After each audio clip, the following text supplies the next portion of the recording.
Marcos 14. Faltavam apenas 2 dias para a Páscoa e para a festa dos pães sem fermento. Os chefes dos sacerdotes e os mestres da lei estavam procurando um meio de flagrar Jesus em algum erro e matá-lo. Mas diziam, não durante a festa, para que não haja tumulto entre o povo. Estando Jesus em Betânia, reclinado à mesa na casa de um homem conhecido como Simão, o leproso, aproximou-se dele certa mulher com um frasco de alabastro contendo um perfume muito caro, feito de nardo puro. Ela quebrou o frasco e derramou o perfume sobre a cabeça de Jesus. Alguns dos presentes começaram a dizer uns aos outros, indignados: por que este desperdício de perfume? Ele poderia ser vendido por 300 denários e o dinheiro ser dado aos pobres. E a repreendiam severamente. Deixem-na em paz, disse Jesus. Por que a estão perturbando? Ela praticou uma boa ação para comigo. Pois os pobres vocês sempre terão com vocês e poderão ajudá-los sempre que o desejarem. Mas a mim vocês nem sempre terão. Ela fez o que pôde, derramou o perfume em meu corpo antecipadamente, preparando-o para o sepultamento. Eu lhes asseguro que, onde quer que o Evangelho for anunciado em todo o mundo, também o que ela fez será contado em sua memória. Então Judas Iscariotes, um dos 12, dirigiu-se aos chefes dos sacerdotes a fim de lhes entregar Jesus.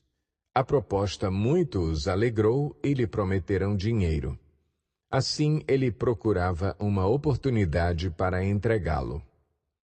No primeiro dia da festa dos pães sem fermento, quando se costumava sacrificar o cordeiro pascal, os discípulos de Jesus lhe perguntaram: aonde queres que vamos e te preparemos a refeição da Páscoa? Então ele enviou 2 de seus discípulos, dizendo-lhes: entrem na cidade e um homem carregando um pote de água virá ao encontro de vocês. Sigam-no e digam ao dono da casa em que ele entrar. O mestre pergunta: onde é o meu salão de hóspedes, no qual poderei comer a Páscoa com meus discípulos? Ele lhes mostrará uma ampla sala no andar superior, mobiliada e pronta. Façam ali os preparativos para nós. Os discípulos se retiraram, entraram na cidade e encontraram tudo como Jesus lhes tinha dito, e prepararam a Páscoa. Ao anoitecer, Jesus chegou com os 12. Quando estavam comendo, reclinados à mesa, Jesus disse: digo-lhes que certamente um de vocês me trairá, alguém que está comendo comigo. Eles ficaram tristes e, um por um, lhe disseram: com certeza não sou eu. Afirmou Jesus: é um dos 12, alguém que come comigo do mesmo prato. O Filho do Homem vai, como está escrito a seu respeito, mas ai daquele que trai o Filho do Homem. Melhor lhe seria não haver nascido. Enquanto comiam, Jesus tomou o pão, deu graças, partiu-o e o deu aos discípulos, dizendo: tomem, isto é o meu corpo. Em seguida tomou o cálice, deu graças, ofereceu-o aos discípulos e todos beberam. E lhes disse: isto é o meu sangue da aliança que é derramado em favor de muitos. Eu lhes afirmo que não beberei outra vez do fruto da videira, até aquele dia em que beberei o vinho novo no reino de Deus. Depois de terem cantado um hino, saíram para o Monte das Oliveiras. Disse-lhes Jesus: vocês todos me abandonarão, pois está escrito: ferirei o pastor e as ovelhas serão dispersas. Mas, depois de ressuscitar, irei adiante de vocês para a Galileia. Pedro declarou: ainda que todos te abandonem, eu não te abandonarei. Respondeu Jesus: asseguro-lhe que, ainda hoje, esta noite, antes que 2 vezes cante o galo, 3 vezes você me negará. Mas Pedro insistia ainda mais: mesmo que seja preciso que eu morra contigo, nunca te negarei. E todos os outros disseram o mesmo. Então foram para um lugar chamado Getsêmani, e Jesus disse aos seus discípulos: sentem-se aqui enquanto vou orar. Levou consigo Pedro, Tiago e João e começou a ficar aflito e angustiado, e lhes disse: a minha alma está profundamente triste, numa tristeza mortal. Fiquem aqui e vigiem. Indo um pouco mais adiante, prostrou-se e orava para que, se possível, fosse afastada dele aquela hora.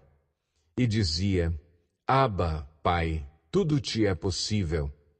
Afasta de mim este cálice. Contudo, não seja o que eu quero, mas sim o que tu queres. Então voltou aos seus discípulos e os encontrou dormindo.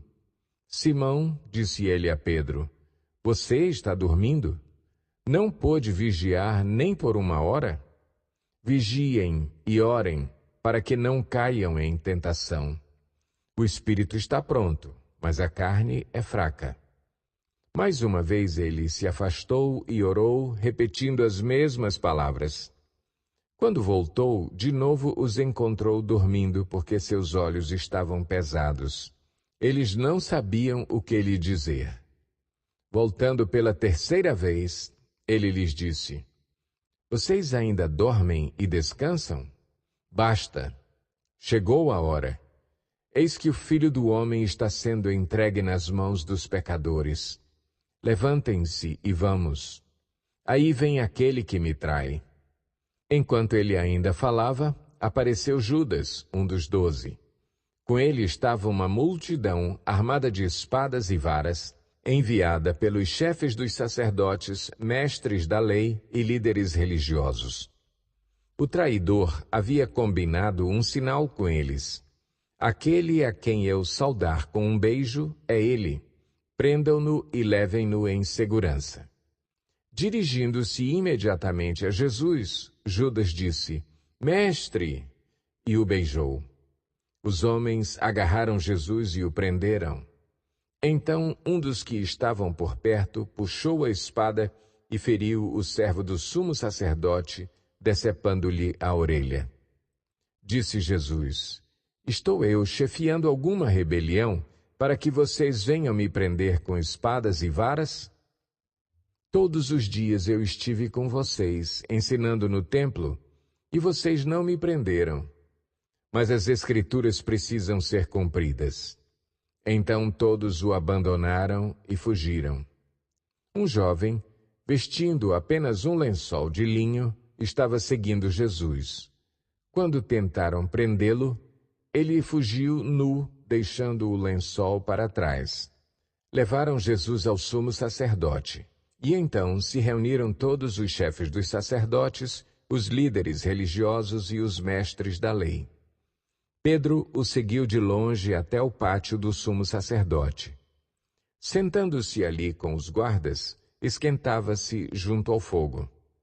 Os chefes dos sacerdotes e todo o sinédrio estavam procurando depoimentos contra Jesus para que pudessem condená-lo à morte, mas não encontravam nenhum. Muitos testemunharam falsamente contra ele, mas as declarações deles não eram coerentes. Então se levantaram alguns e declararam falsamente contra ele. Nós o ouvimos dizer: destruirei este templo feito por mãos humanas, e em 3 dias construirei outro, não feito por mãos de homens. Mas nem mesmo assim o depoimento deles era coerente. Depois o sumo sacerdote levantou-se diante deles e perguntou a Jesus: você não vai responder à acusação que estes lhe fazem? Mas Jesus permaneceu em silêncio e nada respondeu. Outra vez, o sumo sacerdote lhe perguntou: você é o Cristo, o Filho do Deus bendito? Sou, disse Jesus, e vereis o Filho do Homem assentado à direita do Poderoso, vindo com as nuvens do céu. O sumo sacerdote, rasgando as próprias vestes, perguntou: Por que precisamos de mais testemunhas? Vocês ouviram a blasfêmia. Que acham? Todos o julgaram digno de morte. Então alguns começaram a cuspir nele. Vendaram-lhe os olhos e, dando-lhe murros, diziam: Profetize! E os guardas o levaram, dando-lhe tapas. Estando Pedro embaixo no pátio, uma das criadas do sumo sacerdote passou por ali. Vendo Pedro a aquecer-se, olhou bem para ele e disse: Você também estava com Jesus, o Nazareno. Contudo, ele o negou, dizendo: Não o conheço, nem sei do que você está falando. E saiu para o alpendre. Quando a criada o viu lá, disse novamente aos que estavam por perto: Esse aí é um deles. De novo, ele negou. Pouco tempo depois, os que estavam sentados ali perto disseram a Pedro: Certamente você é um deles. Você é galileu. Ele começou a se amaldiçoar e a jurar: Não conheço o homem de quem vocês estão falando. E logo o galo cantou pela segunda vez. Então Pedro se lembrou da palavra que Jesus lhe tinha dito: Antes que 2 vezes cante o galo, você me negará 3 vezes. E se pôs a chorar.